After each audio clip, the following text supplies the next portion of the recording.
ಬೆಳಗಾವಿ ನಗರದಲ್ಲಿ ನಿರಂತರ ನೀರು ಸರಬರಾಜು ಇದ್ರೂ ಇಲ್ಲಿನ ಸಂಗೊಳ್ಳಿ ರಾಯಣ್ಣ ವೃತ್ತದಲ್ಲಿ ಕುಡಿಯುವ ನೀರಿನ ಪೈಪ್ಲೈನ್ ಒಡೆದು ನೀರು ಪೋಲಾಗುತ್ತಿದ್ದರೂ ಸಂಬಂಧಿಸಿದ ಅಧಿಕಾರಿಗಳು ದುರಸ್ತಿ ಮಾಡದಿರುವುದಕ್ಕೆ ಸಾರ್ವಜನಿಕರು ಆಕ್ರೋಶ ವ್ಯಕ್ತಪಡಿಸಿದ್ದಾರೆ.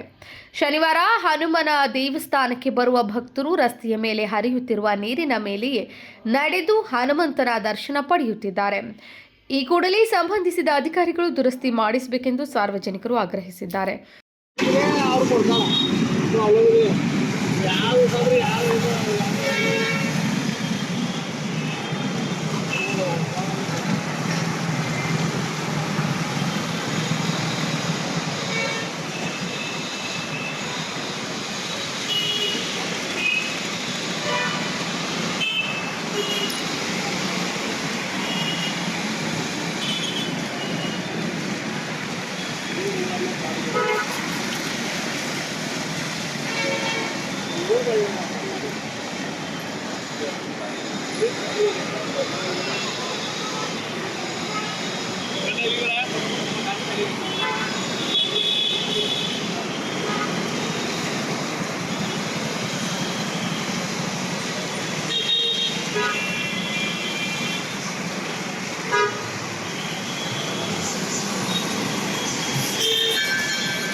Vinod Kulkar, KMM news, Belagavi.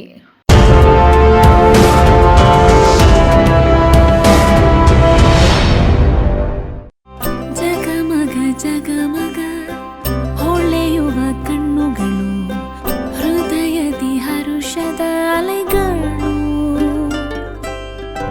ಬಂದಿದೆ ಶುಭಗಳಿಗೆ, ಪ್ರೀತಿಯ ಗಳಿಗೆ, ರೇಷ್ಮೆಯಲ್ಲಿ ಸುತ್ತಿದ ಸ್ವರ್ಣಗಳಿಗೆ.